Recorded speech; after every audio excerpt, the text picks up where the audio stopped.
So in this final section of the lecture, we're going to look at the seller's remedies for the buyer breach. What remedies does the seller have available when the buyer fails to perform? Well, fortunately, the remedies are somewhat similar to a buyer's remedies, and we start with specific performance, a right to performance. Now, in the case of a buyer's specific performance, ordinarily that's payment of the contract price. So right to performance in the case of a buyer breach means you got to pay the price. A right to avoid the contract because of a fundamental breach. So in the case of a fundamental breach, the buyer doesn't pay for the goods as it was required to do. The seller may elect to simply avoid the contract. If, in fact, the market price is much more than the contract price, the seller may instead choose to avoid the contract, to rescind the original agreement, and then take those goods out to the market and sell them to another party. So a seller may wish to avoid the contract completely. A right to cure we've already talked about. And finally, a right to money damages. Again, we'll spend a lot of time talking about money damages. So right now we look at we'll just look at it very briefly. All right, seller's right to specific performance. A seller can demand performance according to the contract, and that means payment of the contract price. This usually will be the demand if the seller has already delivered the goods.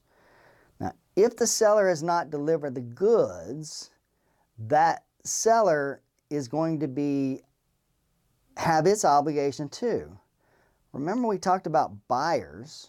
Buyers have an obligation to mitigate. And the buyer's obligation to mitigate means I have to go out and purchase substitute goods.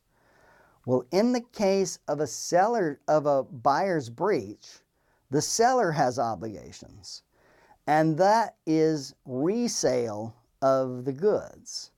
So I cannot simultaneously demand payment and go out and resell the goods.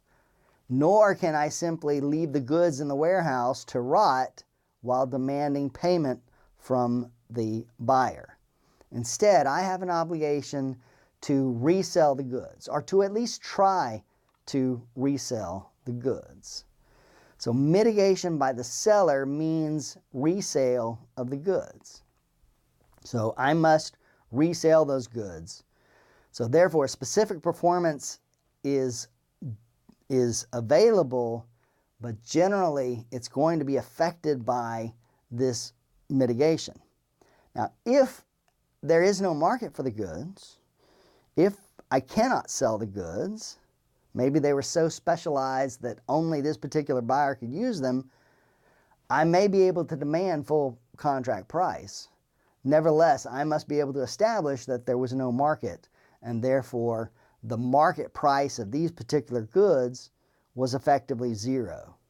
Remember, when we calculate money damages are generally going to be the difference between contract price and market price. Avoidance, again, the seller can avoid a contract if a buyer fails to take delivery or fails to pay the purchase price. The seller can walk away. Those are examples of a fundamental breach. Money damages. The general measure of money damages is the difference between contract price and market price. The reason being is those duties to mitigate. What's important is what did the contract call for, and because of a failure of performance, what harm did the respective parties suffer, either the buyer or the seller. And if your obligation is to purchase substitute goods at market price, or resell goods at market price, our measure of damage is going to be the difference between the contract price and the market price.